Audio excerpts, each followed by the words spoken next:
Hey there, everyone! That sexy nerd is back again, and we're watching Death Battle: Tetsuo versus Magneto. And wow, like this is an interesting one, right? Like, man, I didn't expect this one to be so interesting. I mean, especially since like time has passed, and I thought about this battle more and more and more, and I'm like, yeah, who would win, Tetsuo or Magneto?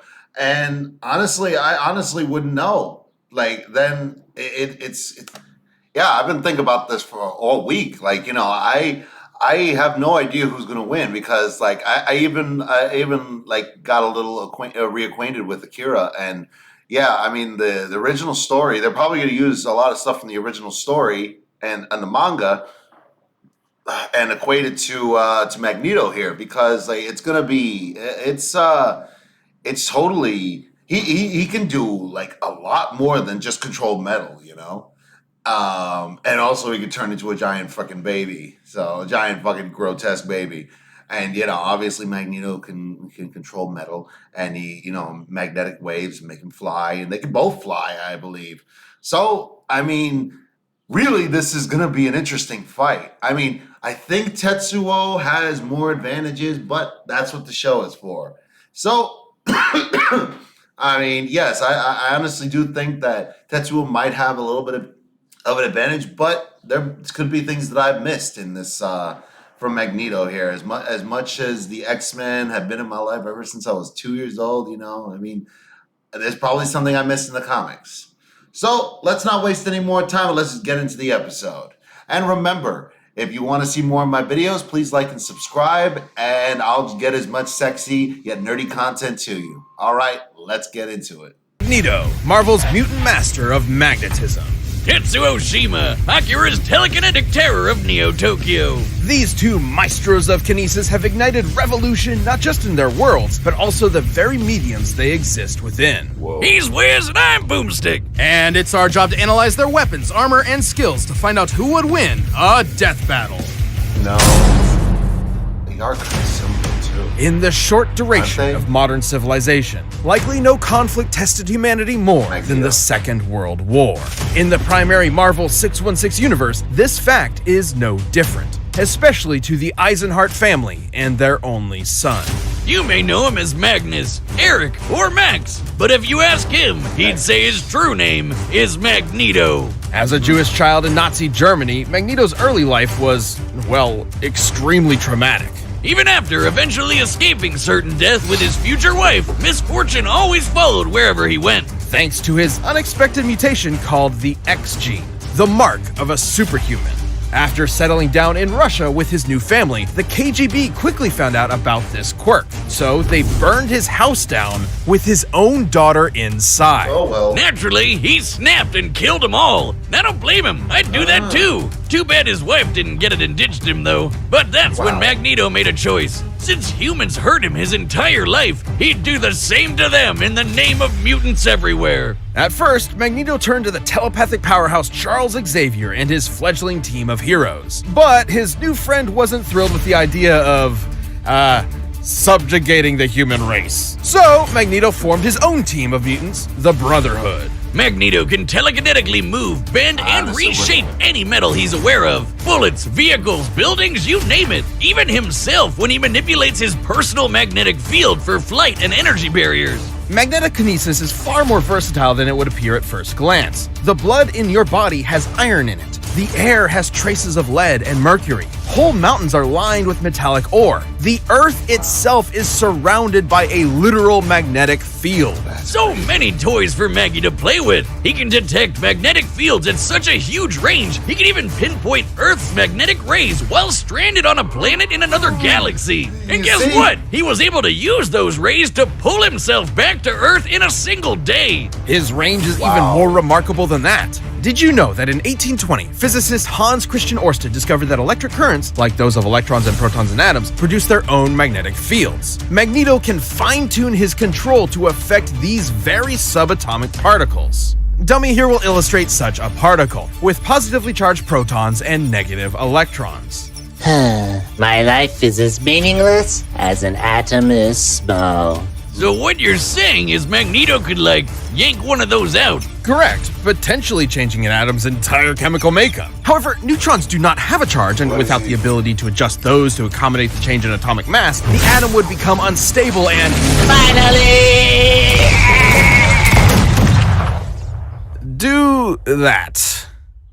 Magneto's violent protest against humankind clashed with Xavier's peaceful reconciliation, not unlike the ideologies taught by Malcolm X and Dr. King, by whom Stan Lee and Jack Kirby were inspired. Magneto would spend most of his career pushing Xavier away to prove his philosophies superior, which meant doing battle with Xavier's school of thought, quite literally. And Baldy's mind powers are no joke, but thanks to Magneto's psionic repelling helmet, Professor X couldn't touch him. Magneto survived Cyclops' earth-splitting lasers, absorbed the power of the sun to battle Iron Man, ripped the adamantium skeleton out of Wolverine's body, and even taken on Hercules himself. You know, the Greek legend, Zero to Hero? The guy who held up the skies of Olympus for Atlas? That Hercules. Seems sensible. Yeah. Magneto once used the Earth's magnetic field You to need to get him overwhelm on the the- Phoenix get him Force, on their which can side. effortlessly destroy planets, let alone far more. Hell, if he really wanted to, Magneto could totally just fling the Earth off its axis. I was It's just thinking about entirely that. possible he may have eventually resorted to just that. Over time, it became clear Magneto's war was doing far more harm than good for his fellow mutants, however well-intentioned he may have been at first. Luckily, he later realized he was going a bit overboard and began reevaluating his perspective. Good for you, Mags. It's really tough to recognize when you're the baddie. It took time and patience not just from Magneto, but also from his peers. Yet eventually, his path was completely changed. He even became a leader for Xavier's X-Men. But don't let his new goody two-shoes ways fool you. Whenever there's a threat to mutants, you can bet Magneto will be there to annihilate it. Forever, by any means necessary. Very true. Over 30 years ago, a new type of bomb was set off over Tokyo, and 9 hours later, began the Third World War. Welcome to 2030, or 2019 if you're watching the anime. The buildings are taller, the motorcycles are cooler, and the future is brighter. Oh, wait, not really. If you find yourself in the Capsule Gang, you'll meet Shotaro Kaneda, who's like your textbook Capsule anime Gang. Chad. Gets the ladies, Dragon beats Ball the Z. baddies, and cops the sweetest rigs.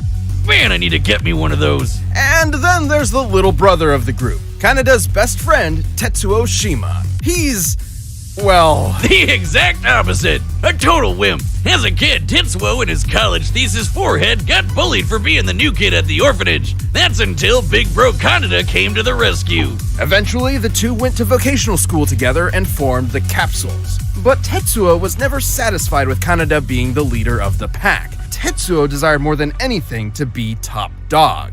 Oh, I can just see that monkey's paw curling in my mind. Or that kid walking down the street. Shit! Tetsuo, watch out! You're gonna... That definitely should have killed him. Yeah, But since seriously. it didn't, Tetsuo earned himself a ticket to military confinement. Turns out they had an under-the-table program for developing child superweapons. In the same program that backfired and jump-started the war, Tetsuo became Japan's Esper number 41. He may not have been a natural with bikes, baddies, or babes, but this telekinesis stuff hit different. Whoa. He walked out of that hospital ward effortlessly flying, reading minds, and blending people into strawberry jelly. Tetsuo got what he wanted. Power, along with the hunger for more of it. A hunger that used to only be satiated with drugs. And not just any gateway drug, pills so potent that a single gram of the stuff could kill you. So, pretty bad. Kinda reminds me of college days, huh? Snow wizard. Tetsuo's main ability is his constantly increasing psionic energy, growing more and more powerful over time. This is due to Tetsuo's link to, quote, the memories of the universe, end quote. It's weird. Either way, Tetsuo leveled up from lame gangbuster to certified badass. This guy is a walking natural disaster. His telekinesis can shake the planet, easily cause earthquakes over a dozen miles below the surface. He can summon psychic barriers for defense and crush foes with friggin' gravity wells. He can dart around as a literal bolt of lightning or even teleport in an instant. Tetsuo's telekinesis can be so precise he can target and obliterate specific parts of the body. He can heal severe wounds quickly, but even after losing a whole limb, he can craft a new one using whatever nearby materials he wants. With these powers, Top Dog Kaneda didn't matter anymore. Who needed his approval? Tetsuo tasted that good shit and he was hooked. And when he found out another Esper named Akira could deal him even more power, he rampaged through Tokyo to find him. And this is where versions of the story differ. Spoilers ahoy! You may be familiar with the 1988 animation, where Akira had been dissected for research. However, in the original manga, Akira is not only alive, but even more powerful. Once that little runt nuked Tokyo, Tetsuo would erect the Great Tokyo Empire with Akira and himself as its leaders. But he ended up just abusing the position for endless sex and inflating his ego. With Kaneda's rebellion at his front door, Tetsuo took a turn for the worse. He had to fight. Tetsuo's defeated other powerful espers, dodged light-speed lasers, and jumped to the moon faster than anyone could blink, and then punched a big old hole in it. And if you ask, Boomstick, wouldn't that mess up gravity on Earth? You would be right, because it totally did. Screwed the planet, I guess. Stupid moon. Which brings us to Tetsuo's folly. His abuse of his powers spiraled until he lost control. Unfortunately for Kaneda's rebellion, this did not make Tetsuo an easier enemy to confront. Exactly opposite, in fact, has Tetsuo painfully mutated into an unstoppable behemoth. Yep, that's not totally disturbing at all. I'm happy to say the manga's version is even more disturbing. Oh yeah. I mean, I know babies can be monsters, but that's a whole nother level. It is So pain much more incarnate. disturbing. I can relate. It was Another worse. Esper described Tetsuo's struggle as ego death, which has multiple definitions, but in this case is likely symbolic of the version attributed to drug use. Yeah, it's described as a shedding of one's own identity, like how LSD can emulate a wild out-of-body experience, and you come back with a new perspective. Though this is maybe a little more extreme. In fact, you could say Tetsuo was shedding his human body to play with the powers of a god. I wish I could shed out of my body. But in this case, Tetsuo going full out of body meant becoming a mound of raw, ever-expanding energy. Which almost nuked Tokyo all over again. And those explosions are not normal. I would know. Top scientists in both the manga and animated versions describe these explosions as births of a new universe. Given its properties of nuclear fusion and proton collapse, Tetsuo's mutated form was likely creating a big bang. You know, the thing that started our whole universe? Right, in the manga, it instead ended the Espers and their abilities once and for all. A testament that humankind is unsuited to wield the powers of the divine.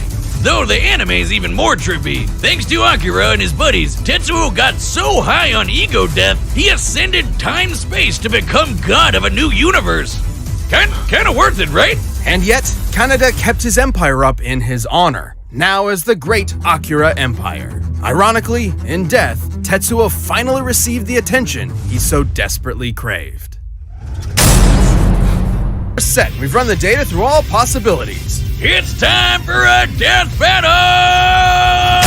Oh, I don't know, man. I don't know. Even in Japan, they fail to recognize our superiority. Wrong country, Grandpa! You're an Akira turf now!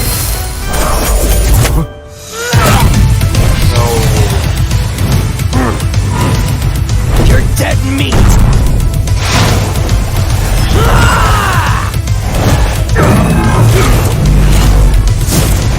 Impudent child! The hell are you calling child? I make the rules around here! Yeah. He's not gonna go up for Magneto, I don't think. Oh. You're wasting my time.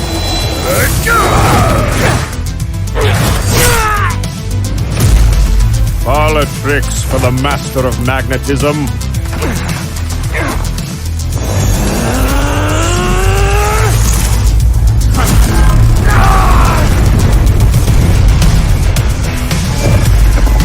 Oh boy. I'll kill you! Your history, scumbag!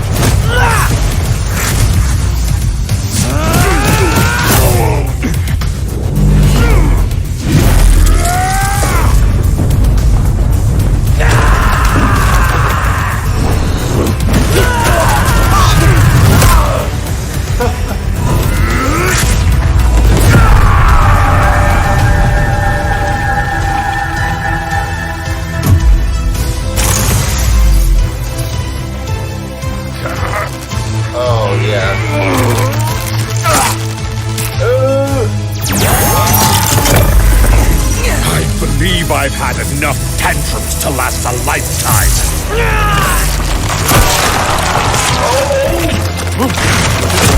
I didn't expect it to come out that way. Yeah. See? More Magneto.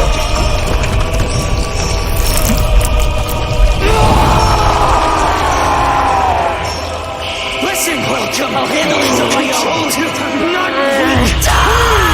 Hurts. Help me.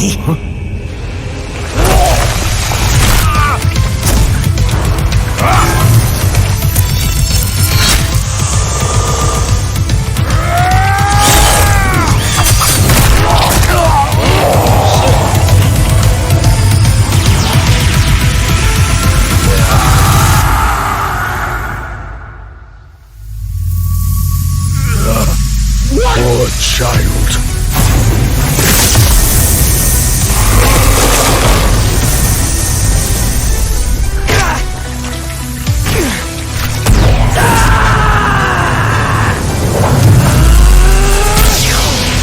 Really? Really? Thank you.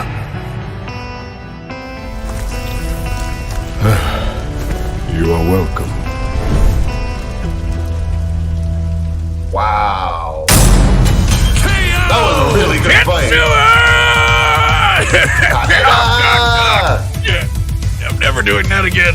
Tetsuo's esoteric telekinesis and other bizarre abilities certainly gave Magneto pause, but the Master of Magnetism had greater control over his foe. The numbers don't lie. Tetsuo cratering the moon was insane, but Magneto punched Iron Man with the force of the sun. And while Tetsuo jumped all the way to the moon, Magneto could move across galaxies. Against Tetsuo in his Wow. human form, Magneto obviously held a sizable advantage in power and speed. But stats aren't all that matters. With his precise telekinesis, Tetsuo could just target Magneto's organs. GG, right? Yes, but Magneto had similar skills. There are very few substances on Earth that lack any metallic or magnetic component, and Magneto is very creative with his powers. Which he could use to predict Tetsuo's teleportation and even shut down his telekinesis. And his scraps with Xavier prove he could handle Tetsuo's messing with his head. The biggest challenge for Magneto was when Tetsuo's gross mutated power came into play. That's why I thought he had Especially the given how the match. detonations from this form were compared to that of a Big Bang. Although the authenticity of that observation is questionable. In truth, the Big Bang was a sudden expansion of matter on a universal scale, whereas Tetsuo's explosions are more akin to nuclear blasts, clearly intentional given the post-war symbolism of the Akira story.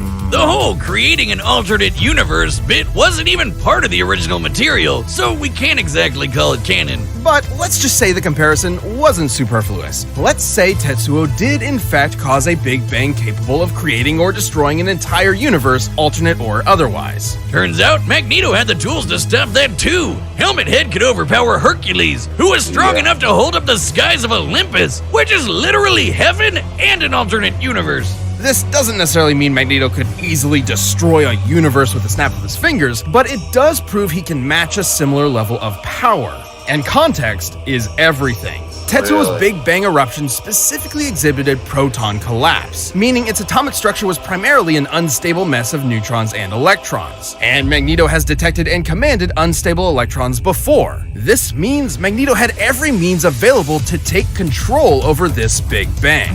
Damn, and I thought he could just move some metal around. It's like the question posed by some of the greatest prophets of our time. Fucking magnets. How do they even work? Magneto's astonishing power and intelligent control over all things magnetism triumphed in the end. Tetsuo pushed his luck, but didn't have the metal to pull off the win. The winner is Magneto.